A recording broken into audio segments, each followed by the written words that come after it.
I was watching this video by Dan Dennett a while back. I think it was the presentation he gave at the American Atheists Association. It might be something else. But it was about the persistence of religion, and specifically why the institutions of religion persist. And he was talking, again, more specifically about priests and vicars and clergymen, people who work in the industry, so to speak. And the account he was giving, which was a sociological account, was really interesting, I thought. He was basically saying that the people who work in that industry because they haven't got anything else to do, broadly speaking. He said that, you know, there's thousands of people going into seminaries, usually young men, going into seminaries and theological colleges every year.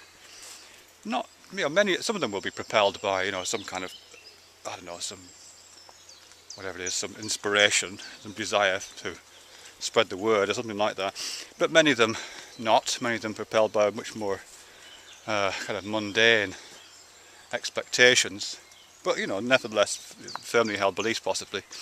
Thousands of people going into these seminaries.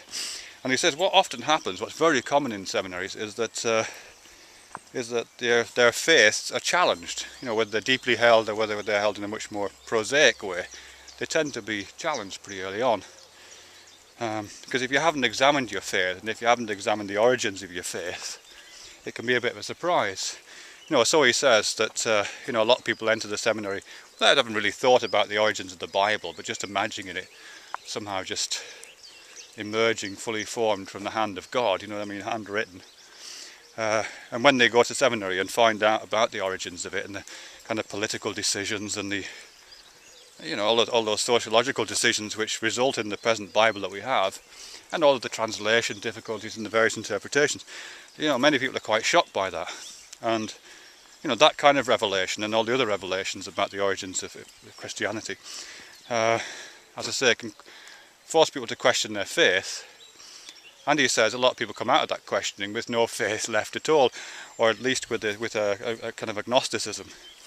So he says that seminaries and theological colleges turn out a significant number each year of people who are highly trained, you know, in theology, and highly trained in the practices of running a ministry, those kind of things, but who actually have no faith at all in it, don't believe it, don't, you know, completely cynical about its claims, you know, all that kind of stuff, basically agnostics or atheists.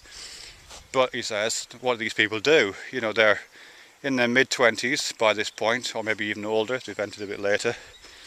They probably don't have any other qualifications.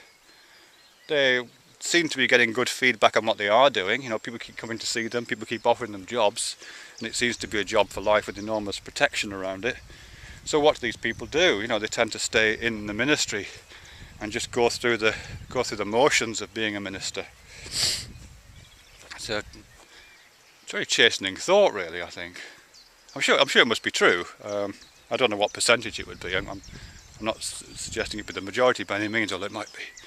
But it is an interesting idea that all these vicars and priests and clergymen are closet atheists, and, you know, just doing it because there's nothing else to do. But I do wonder if that principle applies elsewhere to other industries. And I'm specifically thinking about the industries that I'm involved in. You know, I'm involved in education. I'm a university worker. I'd like to think that means teacher, but it doesn't really, because some of my time I spend teaching, but a lot of the time I spend moving bits of paper around my desk or going to meetings and the whole administration side of it. And specifically I work in the arts, I work in theatre. And I do sometimes wonder, as I suppose most people do, you know, is this the 21st century equivalent of being a hansom cab lamp polisher, or, you know, being a trainer of a bear baiting ring? Is this something that's archaic and has outlived its usefulness, or is it one of these things like Dan Dennett talks about? Is it you know, am I really working in a kind of seminary situation, keeping the faith of education alive because I've got nothing else to do? I'm not trained in anything else. I mean, I'm slightly trained in other things, but it's a slightly disturbing thought, really. And, but as I say, particularly in the arts, because it could well be, you know, that the arts are not best served by providing an educational framework around them. It's possible. and we're all just doing this to keep our jobs and spreading the word, you know, keeping the meme alive, because as long as the meme's alive, our jobs are secure. Could be. But education more broadly, you know, education is so much easier than it used to be. I think, and that sounds condescending, but I think just the access to resources is so much easier. You know, you don't need to go to the library anymore, not to put too fine a point on it. Many of my students hardly ever set foot in the library, which is bad. But the online resources are so good. You know, they've got access to Google Books, which might not be everything, but it's a hell of a lot. They've got access to slightly dodgy sites like arg.org.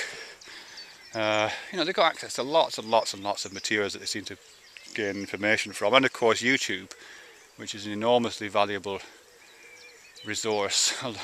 Some of the information, of course, is dubious. But, you know, it's fine. That's great. And of course the kind of knowledge environment, knowledge practices, discussion, debate, argumentation, all of those things which really you used to only be able to find in universities and colleges and schools, you can pretty much find with a click of a mouse now, can't you? So I am wondering whether the seminary model that Dan Dennett talks about is also the university model. Guy, come on. Can't go in there, it's got cattle in there. And as I say, what I'm really doing is just keeping the faith in centralised education alive in order to keep myself in a job. Actually, I'd love to see other kinds of education put into place, and I think they will. You know, I think within 10 years we'll see a very different kind of model of education. I mean, we already do see it. There is a lot of online learning going on. It tends to be all a bit walled garden, using special proprietary learning environments. But that'll change, you know, it'll change. You will be able to get a university degree just by doing YouTube in a bit, I'm sure. If I can get myself involved in that, I will, of course. So yeah, keep the faith, that's what we're doing, keeping the faith.